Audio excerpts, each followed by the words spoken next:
एक विशाल जंगल में बहुत सारे पक्षी रहा करते थे। उसी जंगल में टुन्नी चिड़िया अपने पति पुन्नू कौवे व अपने छोटे छोटे 2 बच्चों के साथ रहती थी। पुन्नू दूसरे जंगल से आया था, इसलिए उस जंगल के सारे पक्षी पुन्नू और टुन्नी को कम पसंद करते थे। अचानक से उस जंगल में एक राक्षस आ जाता है। अरे ये कैसी धुंध है, लगता है आज आंधी आने वाली है। नहीं काका, ये आंधी नहीं, ये कोई मायावी राक्षस है जो हमारे जंगल की तरफ ही आ रहा है। राक्षस का नाम सुनते ही जंगल के सारे पक्षियों में अफरा तफरी मच गई। सबके सब इधर उधर भागने लगे। भागो भागो, राक्षस आ गया, जल्दी से भागो। उसी जंगल में एक सरपंच बाज रहता था। वह बहुत ही चतुर और चालाक था। उसने राक्षस से अपने प्राण बचाने की योजना बनाई। अरे ये राक्षस तो बड़ा खतरनाक है, मुझे इससे बच के रहना होगा। और वैसे भी जंगल के सारे पक्षी मेरी बात मानते हैं। मैं इन सब के प्राण दे दूंगा, लेकिन अपने नहीं दूंगा। अरे सरपंच जी, कुछ उपाय खोजिए, नहीं तो ये राक्षस हम सबके प्राण ले लेगा। तुम लोग चिंता मत करो, जब तक मैं जीवित हूँ तब तक तुम लोगों को कुछ नहीं होगा। रात हो चुकी थी। सभी पक्षी राक्षस के डर से अपने घरों में छिप गए। मौका देखते ही वह चालाकबाज राक्षस के पास गया। जाते जाते अपने साथ बहुत सारा भोजन और मांस मदिरा लेकर गया। ओ राक्षस भैया, मैं इस जंगल का सरपंच हूँ और मैं तुम्हारे लिए कुछ उपहार लाया हूँ, इसे स्वीकार करो।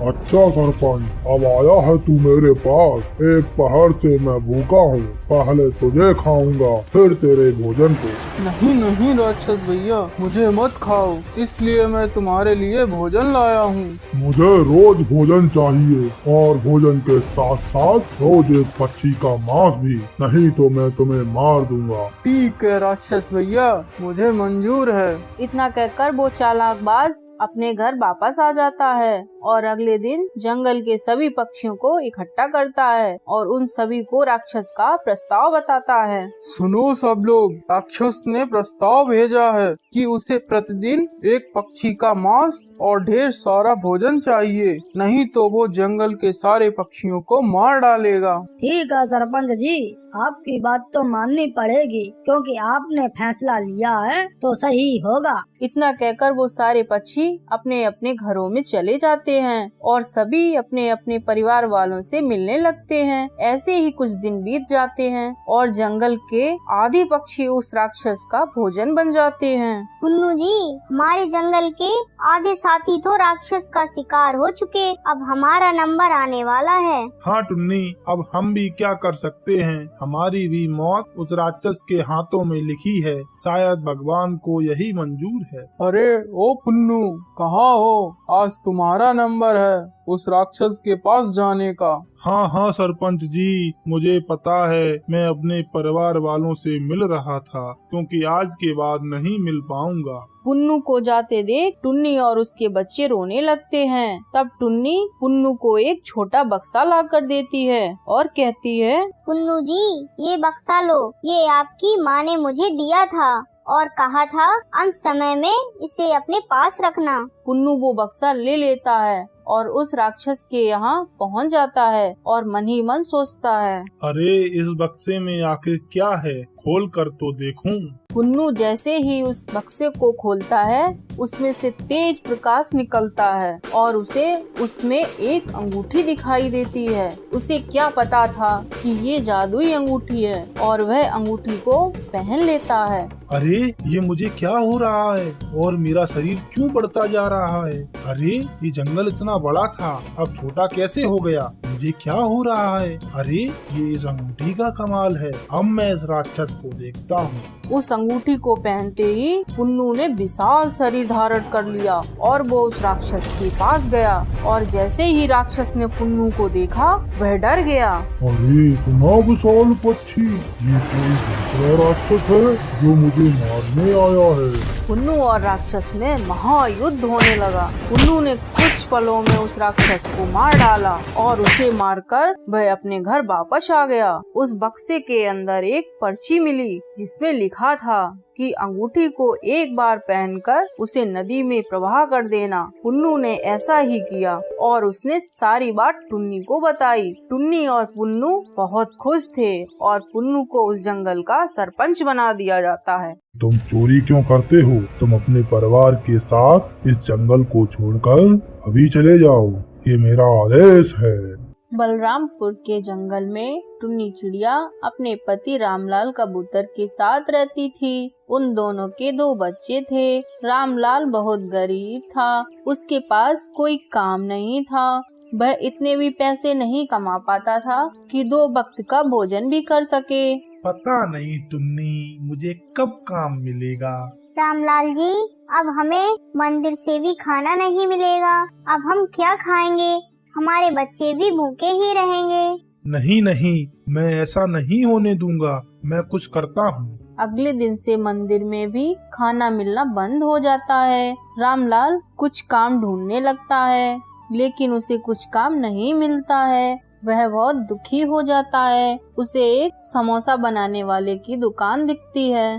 भाई, मुझे खाने के लिए समोसा दे दो।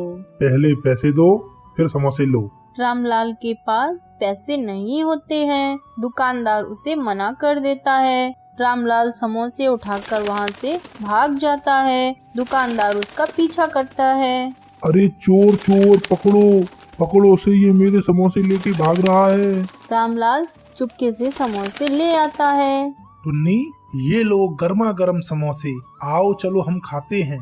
अरे रामलाल जी, आपके पास पैसे कहाँ से आए ये समोसे लाने के लिए? क्या बताऊं टुन्नी, मैं ये चोरी करके लाया हूँ। भूख की वजह से रामलाल हर रोज किसी न किसी की दुकान से चोरी करने लगता है और अपना और अपने परिवार का पालन पोषण करने लगता है। एक दिन एक दुकानदार ने रामलाल को चोरी करते हुए पकड़ लिया।